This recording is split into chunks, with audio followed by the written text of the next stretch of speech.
नमस्कार सबको, स्वागत है आपका आर्यन एजुकेशन हब चैनल के अंदर। कुछ दिनों से कमेंट आ रहे थे कि सर आप इंडक्शन मोटर डिज़ाइन के कुछ वीडियोस डाल दीजिए पेपर पास में। तो आज इसी के ऊपर चर्चा कर रहे हैं।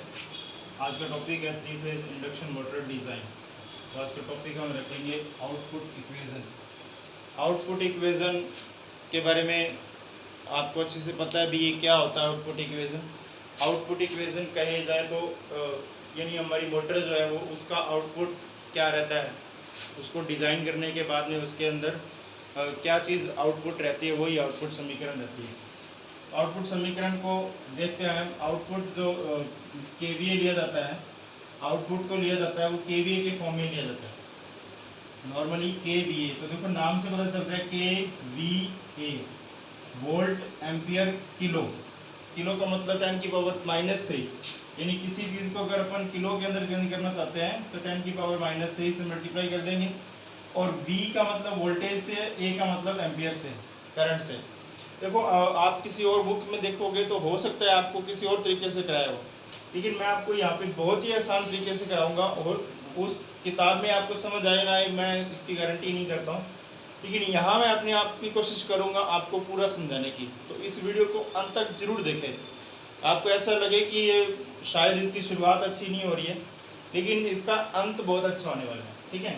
तो अभी आपको केवीए पता होगा। केवी का मतलब होता है वोल्ट एम्पियर और किलो।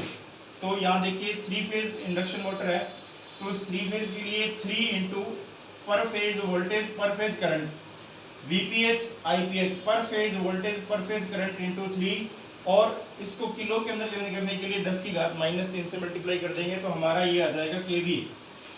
ये केवीए हम ऐसा मानेंगे as a KVA output, KVA output, ठीक है जी, केवीए आउटपुट। तो अब ये जो वोल्टेज है पर फेज वोल्टेज, ये आप इसको EMF या वोल्टेज दोनों में से एक नाम दे सकते हो। और हमें पता है इंडक्शन मोटर के लिए EMF का मान होता है 4.44 5 t kW। यहाँ पे kW क्या है, यहाँ पे kW है वाइंडिंग फैक्टर। वाइंडिंग फैक्टर ये दो तरह का होता है, kW is equal to kc into kd।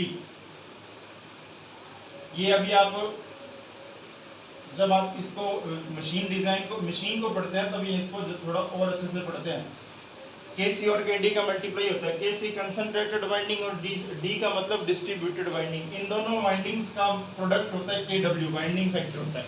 तो ये वाइंडिंग फैक्टर यहाँ पे भी आता है, ठीक है, EMF के अंदर। अगर ये वाला EMF का वैल्यू हम यहाँ पे पुट कर दें तो Q का वैल्यू कुछ इस प्रकार हो जाएगा 3 इंटू 4.44 ये into 5 m F T PH यानी प्रति फेज, kW यानी वाइंडिंग फैक्टर, और IPH यानी करंट प्रति फेज इंटू 10 की घात -3।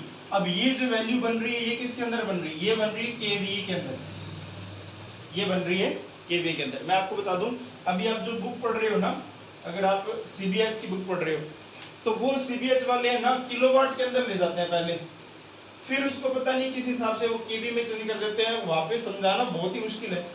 और मैं आपको यहाँ पे डायरेक्टली देखो थोड़ा सा एक आप अंडरस्टैंड करो कि बिकॉज हमें पता है कि cos फाई का मान है ना जो वो किसके बराबर होता है, किलोवाट और केवीए के रेशियो के बराबर होता है। अगर हमें किलोवाट के अंदर वैल्यू दे रखी है तो कहने का मतलब उसके अंदर cos फाई होगा। ये देखो KVA into cos phi, KVA into cos phi kilowatt होता है। अगर हमें डायरेक्ट केवीए के अंदर बात कर रहे हैं, डायरेक्ट केवी के अंदर बात कर रहे हैं तो cos फाई ऑटोमेटिकली नहीं होगा वहां पे। तो यहाँ पे देखो मैं डायरेक्ट केवी के अंदर बात कर रहा हूँ, यहाँ पे अगर मैं किलोवाट के अंदर बात करता तो यहाँ पे cos फाई आता, लेकिन जो आउटपुट होता है हम वो किसके अंदर लेते हैं, केवी के अंदर लेते हैं, इसलिए हम cos फाई को यहाँ पे इंक्लूड नहीं कर रहे। बस यहाँ पे थोड़ा सा हमें 2-4 चीजों को और दिमाग में रखना है। एक होता है देखो फ्रीक्वेंसी को, फ्रीक्वेंसी का formula NS equals to PN 120 F/P। ये होता है NS। और ये NS, ये कौन सा NS है, ये RPM है, ठीक है। RPS के अंदर शॉर्ट में बता देता हूँ यार सीधा सा। RPS के अंदर देखो इसको सीधा लिख देते हैं PN/2। अब ये क्या है, ये स्पीड है ना, जो ये किसके अंदर है, ये आरपीएस के अंदर है, आरपीएस रोटेशन पर सेकंड के अंदर है। ये जो स्पीड है ना एन आपकी, यहाँ पे जो एन एस लेते हो जो आपकी मर्जी है, एस का मतलब सिंक्रोनस है, तो ये आरपीएस के अंदर है, यहाँ पे आरपीएस के अंदर स्पीड है, ये रोटेशन पर सेकंड के अंदर स्पीड है, और मिनट के अंदर लेते तो यहाँ पे 120 आ जाता। ठीक है, तो ये फ्रीक्वेंसी का फॉर्मूला ना यहाँ पे पुट कर देते हैं, क्या वो equals to 3 into 4.44 pi M F की जगह पे लिख देते हैं पी एन एस बटा में 2 T P H kilowatt I P H into 10 की घात -3 के। ओके,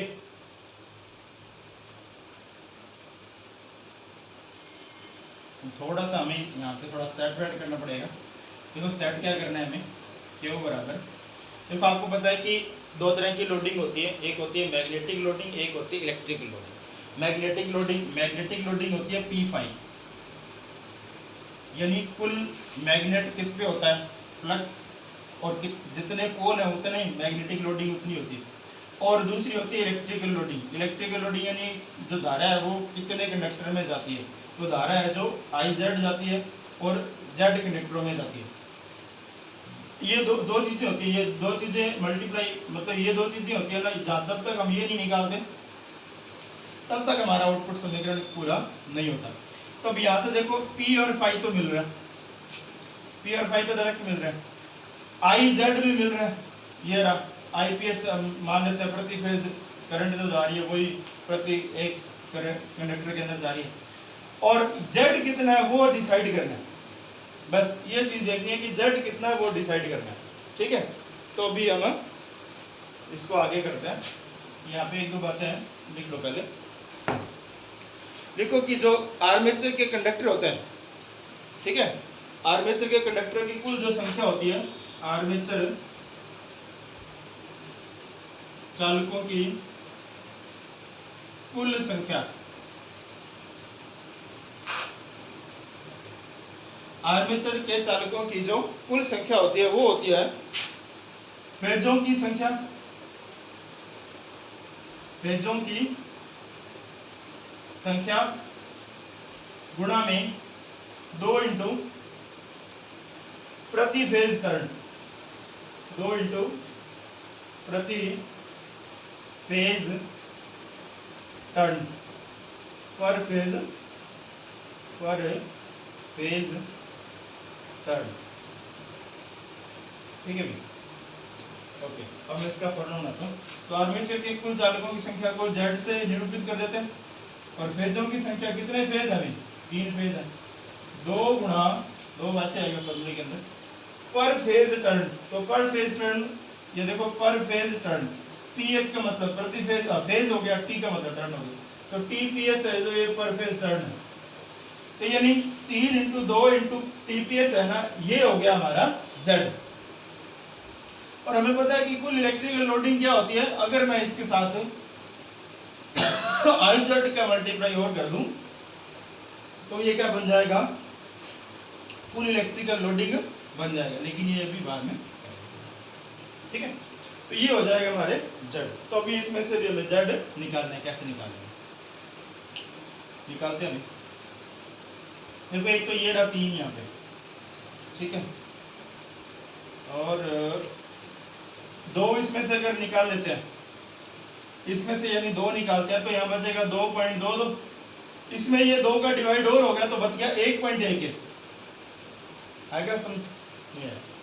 देखो यहाँ पे क्या है 4.44 है और ये 3 है, तो देखो ये मैं 3 अलग लिखता हूँ और 2 इसमें से निकाल लेता हूँ, निकाले यानी 2, तो जब डिवाइड करें 2 इसमें से तो ये रहेगा 2.22, ये 2 बटा में ऑलरेडी पड़ा है।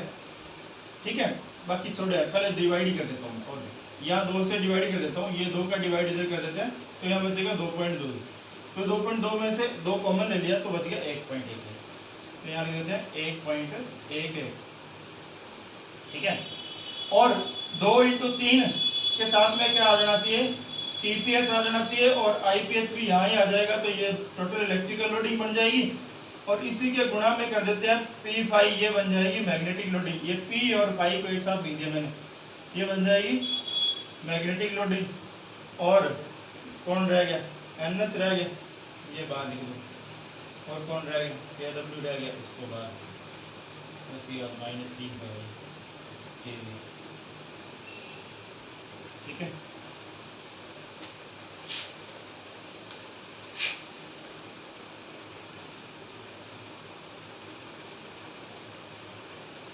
तो देखो ये हो जाएगा हमारा फाई बराबर 1.11, ये हो जाएगा हमारा कुल चुंबकीय लोडिंग, और ये हो जाएगी हमारी कुल विद्युत लोडिंग।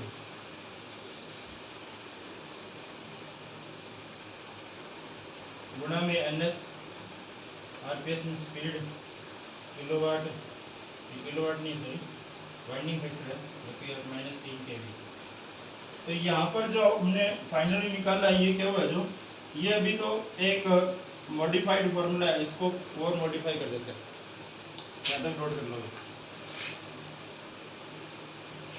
आपको पता हो मैग्नेटिक लोडिंग और इलेक्ट्रिकल लोडिंग का फॉर्मूला क्या है, अगर किसी को नहीं पता है तो इसके डिस्क्रिप्शन बॉक्स में पिछला जो वीडियो है output equation of DC machine design का जो टॉपिक है वो डाल दूंगा। उसके अंदर मैंने मैग्नेटिक लोडिंग और इलेक्ट्रिकल लोडिंग को अच्छे से समझाया, वो इलेक्ट्रिकल मैग्नेटिक लोडिंग यहाँ पे काम आएगी। ठीक है, तो फाई बराबर 1.11 कुल मैग्नेटिक लोडिंग का फॉर्मूला होता है भैया, मैग्नेटिक लोडिंग का फॉर्मूला होता है pi D L B average. ठीक है, अगर किसी को ना पता हो कि सर ये कैसे है तो पिछला वीडियो जरूर देख लो, उसके अंदर अच्छे से समझाया हुआ मैंने। और इलेक्ट्रिकल लोडिंग का फॉर्मूला होता है pi D A C, ampere conductor, A C for ampere conductor. और बाकी तो है ही आपका एन एस और किलो के वाइंडिंग फैक्टर 10⁻³ केवी। इसको थोड़ा सा मॉडिफाई और कर दो। पाई बराबर, सॉरी क्यों बराबर, सही नहीं, क्यों बराबर 1.11, पाई से पाई का गुणा हुआ, पाई स्क्वायर, डी से डी का डी स्क्वायर, एल का एल आ गया, बी एवरेज एम्पियर कंडक्टर, और N S kilowatt winding factor, इसके बाद -3 केवी आएगी। ठीक है, अब इसमें देखो कि कुछ चीज़ें तो कांस्टेंट है और कुछ चीज़ें हैं चेंज होने वाली है। तो कांस्टेंट जो है उनको एक साइड कर दो, चेंज होने वाली ये डी स्क्वायर एल है, ये और एन एस, ये तीन चीज़ें चेंज नहीं होती। डी स्क्वायर एल और एन एस ये चेंज होती रहेंगी, सही, बाकी चेंज नहीं होती। तो कौन कौन सी चीज़ें चेंज नहीं होती, 1.11 pi square, B average ampere conductor, kilo और वाइंडिंग और 10 की घात -3। इन तीनों चारों का एक कांस्टेंट बना दो। इस कांस्टेंट का नाम क्या हो गया, इस कांस्टेंट का नाम रख दो अपने C naught, Q = C0 D square L N S. ये हो जाएगा हमारा फाइनल आउटपुट इक्वेशन।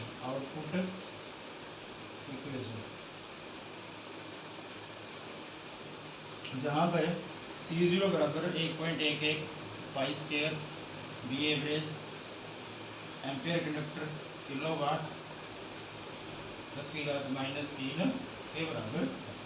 ठीक है, तो ये जाएगा। जहाँ पर इस C नॉट का नाम क्या होता है, इसका नाम होता है आउटपुट नियतांक। इसका नाम क्या होता है, आउटपुट नियतांक।